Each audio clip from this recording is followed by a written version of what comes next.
Hello Cancer friends, I'm Annie Botticelli and welcome to my very detailed for Cancer placements only April 2026 Astrology Horoscope forecast. Cancer is off the chain this month. I am so excited to talk about the freedom that's coming for many Cancer placements and why. We're going to talk about what you may see, what it's best to do, what to watch out for all of these placements that I'm looking at in this chart. This is for you if Cancer is your sun sign, your moon sign, your rising sign, or any other Cancer placement you're listening for. One of which to talk about here is part of your astrological picture. Very late degree Cancer friends, so birthdays like July 15th through the rest of the sign. Or 23 degree or so placements of Leo through the rest of or Cancer through the rest of the sign. So those of you cuspy to Leo, I suggest you additionally listen to my Leo report, as your very late degree friends will benefit from both readings. Okay, so I'm going to give you quite a few dates. If you don't have a place to write them down, you may want to have that ready, or in another window, browser window right now, you can just go to anniehelpsyou.com, click on Unleash, and grab your free April star report with all of my sweet and salty dates. I write that very detailed report myself. All of my content is made by me, not by AI. And so you can go there and click on Unleash and you will get my April star report that will have all of the sweet and salty dates of the month, including the ones I'm talking about, plus so much more, and a very detailed overview of the astrological weather. All right, so let's start by laying some foundations that will help us rise into this story of Cancer getting off the chains. And we're going to first start to look at the profile of energetics happening this month. We've got transiting North Node, Vesta, Mercury, Pallas Athena, and Mars all in Pisces, fellow water sign. Already the first layer of the story is speaking the language that you understand. This is the language of emotions. This is the language of the lesser seen and more deeply heard and felt energetics. This is the synchronicity language that Spirit has, where we're observing things happening in this weird, possibly even deja vu kind of trippy way, where it's not a coincidence that something happens. It's clearly some sort of bigger plan. But these series of synchronicities or coincidences may be very strong at this time.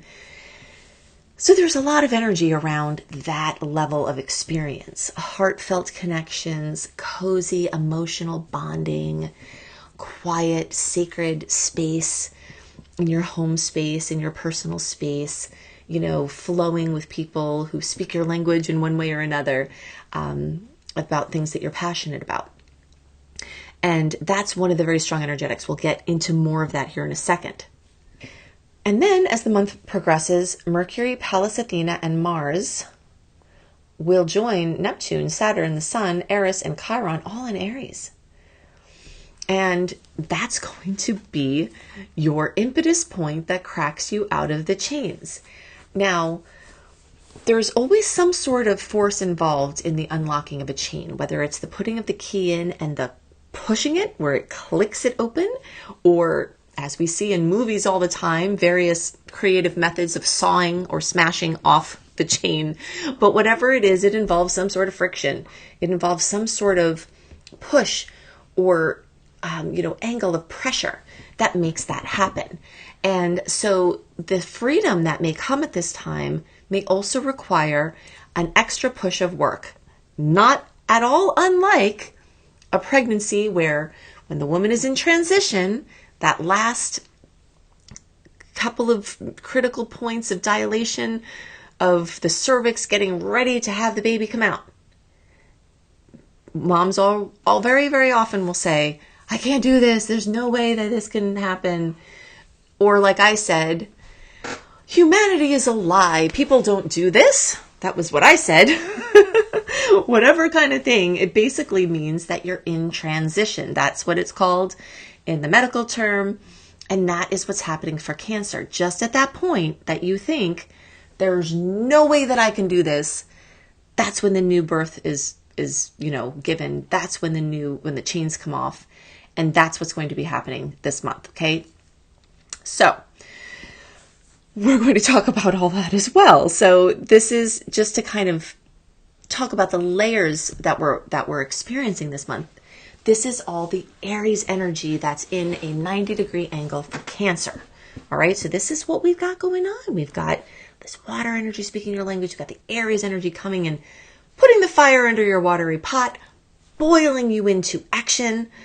And there really is no better time in all of 2026 for action than between April 10th and June 12th. Now, I'm not a stickler here. If you get close to April 10th and you're froggy, there's a lot of good energy to jump. But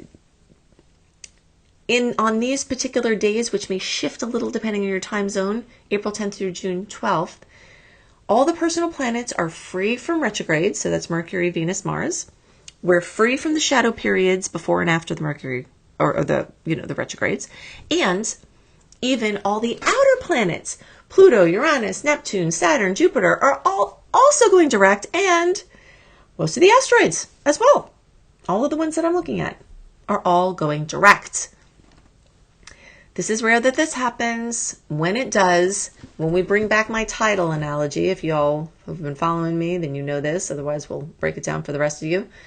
When the tides are going out, when you put a boat afloat or a message in a bottle, the tides will take it out magically out to sea far and wide. In the retrograde time, the tides are coming in. And when you try to put something out, it bounces right back to you. So as of April 10th, we're not in that time. We're in the time that you can spread your messages far and wide. You can take your big grand actions to echo out in time and space in bigger ways. When we're in the retrograde time, you kind of have to let things come to you and oil the squeaky wheel. And every time you try to force something to happen, it boomerangs back. But not this time. And this period of time is super important because the whole second half of the year is almost entirely covered in some sort of retrograde mischief, including a lengthy Venus retrograde cycle, which, don't worry, I will prepare you for all of that. When the time comes. I have written and lectured extensively on Venus retrograde, so I do feel very confident that I can prepare you for that. But for right now, the way I can best prepare you for that is to help you align the projects that are close to enough to being ready that you feel it's time to birth. You will have a really great launching pad for these things.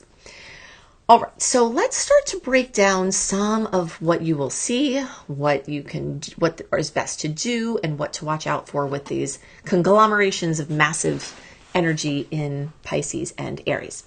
All right, let's start with Pisces. Transiting North Node always brings this story of karmic shifts. We are in the tail end of an eclipse cycle.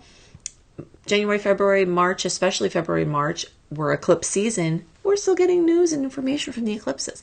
I'm not going to go too much into that because in the January, February, and March reports, I talked at length about the eclipses. So you can see more about those there. But just to kind of say, there is a karmic shift that's happening in your beliefs, in your spiritual framework, in higher education and publishing and long distance vision. And all of these planets in Pisces are involved here. All right, so you're going to see growth pulling you towards spiritual pursuits, religion, your church, something that's non-denominational, whatever it is. It's something that is a unifying force that helps to tie things together for you, that supersedes or transcends everything else. That is the way that you see life or, understand things to be. And we know we don't barely know anything compared to what there is to know, but this period of time can help you know the things that you need to know to help you become free. Because sometimes a little bit of knowledge grants us a massive amount of freedom. And this month, after all, is about Cancer getting off the chain. Okay, so you're feeling this pull towards this expansiveness, this compassion, this unifying force in your worldview that can be very, very, very peaceful, very harmonious, and take discord and conflict out of some of the bigger picture things. There may be some conflict and discord from these Aries energies because he's the ruler of war after all. And, in your life, you may be having people trying to war with you and argue and have trouble, and specifically in work and career, we'll get to that, or authority figures in general outside of work. But in this realm, the story of water, the story of these bigger karmic shifts that are getting anchored in at this time, this has to do with more peace, more inclusiveness, more harmony, where you really feel the connectedness of all things, that delicate web that where anyone does anything, it in some way or another affects everybody else. Okay, so you also may see deep devotion becoming instilled. Vesta is very much about devotion. Mercury is very much about communication. Pallas Athena is very much about crusading. And Mars is very much about obsessive focus. So there is something really obsessive and persistent about anything ninth house. All right, so let's break down what ninth house is. Teaching, learning, publishing, writing, speaking, expounding upon subjects that you're passionate about anything. International business, international travel, immigration, international romance, any of those things. Everything from different countries and cultures are very much highlighted here in the short term and the long term. So you may see those types of things. If you're waiting to launch your book, this period of time is the best for a long time and will maybe be the best for a long time as well. Teaching courses, doing something where you're bringing out what you've learned with Cancer as the teacher, or Cancer as the student, or both. So you're going to really feel this drive to pursue a new path of study or a new path of exploration or adventure. Adventures may just be the focus. You may want to travel just for the adventure and the expansion of it, but your horizons are broadening in the long term, and the short term, you've got a really major chance of freedom that comes through your horizons being expanded.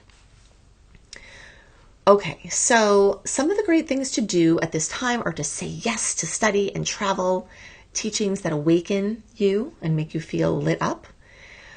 It's a time that's great for rededicating yourself to learning and things that nourish your soul and your mind. It's a great time to write or to teach or to speak.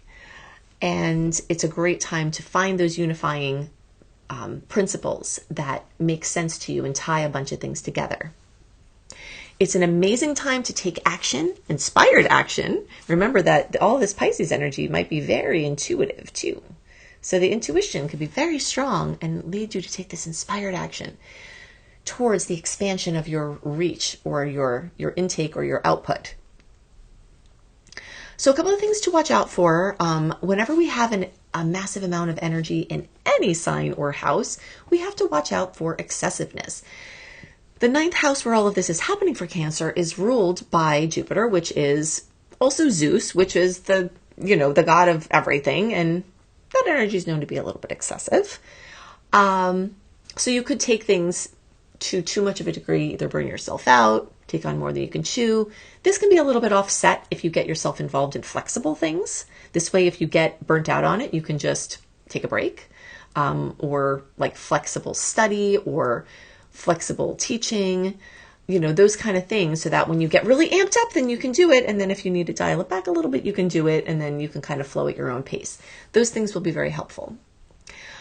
Also watch out for the abandonment of discernment, because like I said, in the bliss of excess, and this energy is very optimistic. It's ebullient, as I like to use this word for this area. But it can sometimes feel like such a high that maybe you don't make the best choices. So you have to watch out for that. Also, we have to watch out for any inkling of spiritual superiority, because sometimes when you feel really sure about something, it can start out by being connecting, like a connecting force, but it can turn into being a dividing force. Okay, so just watch out for the excess there that could, do the opposite of what, kind of like when you ice something that's inflamed, but actually if you keep ice on for more than 15, 20 minutes, it actually starts pulling inflammation there. So it's, it's like one of those things. It works to a point, and then if you go past that point, it reverses or maybe does the opposite of what you're trying to do. So look out for that. And look out for confrontations regarding beliefs, because remember that this is intended to be a harmonious placement. This is intended to flow and to naturally connect. And if it starts getting all kind of yucky, then you're off track. Okay. So now let's talk about the Aries energies. These are very different. They are going to progress as the month goes on. We already know that we start out the month with Neptune and Saturn recently in Aries working together in tandem. Neptune is dissolving, Saturn is building. We've got the sun there short term. We've got Eris there pretty much forever. We've got Chiron there, probably about 4 years, coming out soon, but still there. So all of these have been working on your place out in the world. Okay, now, for those of you who are employed or for whom employment or career is relevant, this is the sector that is being highlighted. For those of you who are not, who employment or making money for your work in the world isn't a thing, these other factors of the 10th house may be for you. And in addition to the employed people, this also may be for you. So things like authority figures. You can have a trouble with an authority figure in your condo association, even if you're retired. You can have trouble with a police officer or some other authority figure or your boss. Well, yeah, I mean, if you're employed, it would be your boss. But if you're not employed, you know, some kind of ruckus with an authority figure can come up. This can also be a father figure or an issue coming from not resolved things from father figures. Now, for some of you, that father figure can actually be translated into mom who was very present, disciplinarian, single moms who had to do everything. Sometimes this, quote, father energy can manifest in the form of a mom or a mother figure that holds this Saturnian energy of discipline or kind of having to hold things up.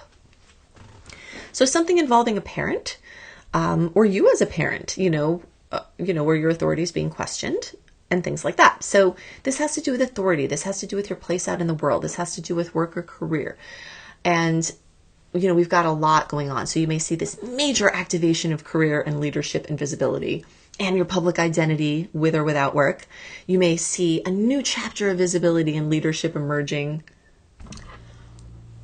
Oh, so some other things actually, just before I go into more things happening here. So we've got, as I said, all Neptune, Saturn, the Sun, Chiron, Aries, Chiron. Mars, Pallas Athena, and Mercury are also going to be joining Aries. Okay, so this is like a major, major, major Aries party here. And from the Mercury component, you might see direct communication that, can really shape your professional reputation. Some sort of expression that's important, the asking for a raise, the paper that you publish, the, statement that you make, the talk that you give, whatever. There's some sort of important communication going on here.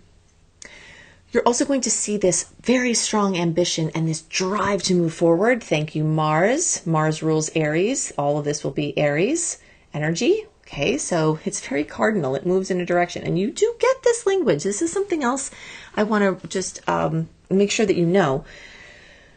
Yes, Aries is a fire energy, which is very different than water and doesn't always flow well. However, Aries in particular is a cardinal fire energy. So of all the fire energies, you actually have something in common with this one more than the other ones because of this cardinal nature. All of the signs that start a new season are the cardinal energies. And Cancer is one. Libra, Capricorn, and Aries. So there is something that you kind of understand about this language here that is a match. You may see with Saturn here, this is a long-term thing, you may see either an accumulation, a manifestation, a final fruitful outcome of hard work that you've done over a long period of time. Or you may see tests around authority and responsibility and your long-term career structure. You may be starting to build new. A lot of times I've seen Saturn in the 10th house. Someone is reaching the pinnacle of their career and now all of a sudden they're not interested in it anymore. They have all the accolades, they're sought after, and they're bored.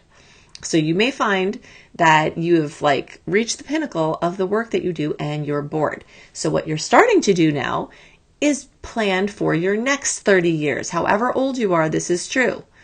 And this, even if you're retired, your next however many years left, you may be building something new for how you will be known, whether you're making money from it or not. And this building process starts now. So it's very exciting.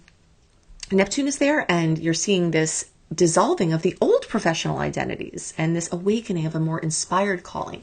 You may be able to just bring more inspiration to the place where you are, or you may start gravitating towards a new line of work or a new way to use your energy out in the world, with or without making money from it, that feels more spiritually aligned for you. Chiron there is always going to have this energy of old wounds, and this is going to be about visibility, authority or being judged, and being afraid to put yourself out there because of the judgment or the onslaught of opinions or other people's energy. Okay, so the things that are great to do at this time: initiate projects, specifically ones that really reflect your independent authority and your independent views. Something you may know about yourself but not realize that it's in the chart is that Cancer people really like to have a lot of autonomy in their work. And even though you're looking for the security in a lot of ways, there is this rambunctious, part of your very rambunctious self that's more hidden actually comes out in your work and career. And you really, really need to have independence in that realm. And if you work for other people, maybe you can still have that. And if you can't, you might be making decisions around that now. Something else that's great to do is to speak with confidence in meetings, at launches, on public platforms, in those important conversations that you have to have. It's a great, very important time, given especially the date range that I gave you, to take these decisive actions towards your promotions or your launches or your new job or your new career or your leadership role. If you're trying to birth a business, this is one of the best times ever to do that. It's also fantastic for building sustainable leadership, building what will be your new thing, your new empire. This is an amazing time for the alignment, like I talked about with Neptune, to align this direction with spiritual purpose and to do your healing work instead of letting fear interfere. Okay, so let's talk about a couple more dates. So, by the way, in Aries, besides all this other stuff, that's going to be here, all of this other stuff, we're also going to have the new moon in Aries in the days around April 17th. Now, technically we had the astrological new year March 21st, but the kickoff party for the astrological new year is the new moon in Aries, and that will be in the days around April 17th. One of the best times in the whole year to do a vision board for putting things that you want to see more of in your life in a place where your subconscious mind can pick up on them, so that it can work with your reticular activating system to take down the veils between, or the filters between, you and the way that you can get more of those things. Okay? So that is all going on. Okay, and then April 1st, we've got a full moon at 12 degrees of Libra. And that, for you, first of all, you'll see fullness, completion, fruition, possibly drama come to relationships and home and family. On the topic of home and family, you still have from June of 2025 into July of 2026, Jupiter moving through the sign that rules home and family and housing, which is Cancer, which is your sign. So we're winding down your 12-year, 1 year of every 12 years experience of Jupiter being in your sign. So you've got some more things to tend to in your inner world. You've got more things to tend to with your home and family to set up for your rebirth that is coming soon. And that's going to then focus on your financial realm. But right now you've got to get some inner ducks in a row from the Jupiter perspective. And it's very likely that coming soon will start a very big money year for you. All right, so if you didn't catch all those dates, go to AnnieHelpsYou.com, click on Unleash, grab that free April star report. I only send out 2 newsletters a month. Every once in a while I'll do a promo, but usually 2 newsletters a month that I write, no AI for my writing. And I give a great summary with all the sweet dates, the salty dates, and you can get that for free there. AnnieHelpsYou.com, free April star report. When you click on Unleash. If you want to see what the outer planets are doing in your chart to specificity, we'll give you the exact dates. And again, this content is created just by me. AnnieBClarity.com, Annie the letter B, Clarity.com for your personalized outer planet transit report. And if you want to learn astrology to help your friends and family or to do it professionally, you can actually pay yourself back with only 15 to 20 hours of astrology work through this course. beastropro.com, beastropro.com. Again, all of the content in this course is made by me. I appreciate the use of AI in our world. I may use it for an occasional picture here and there, but I feel very strongly that there will always be a place for the human touch and for individual personalities and viewpoints and things made by humans. And so you can find that all my content is still doing that. All right, beastropro.com. I hope you have a wonderful month, and I'll see you next month. Bye.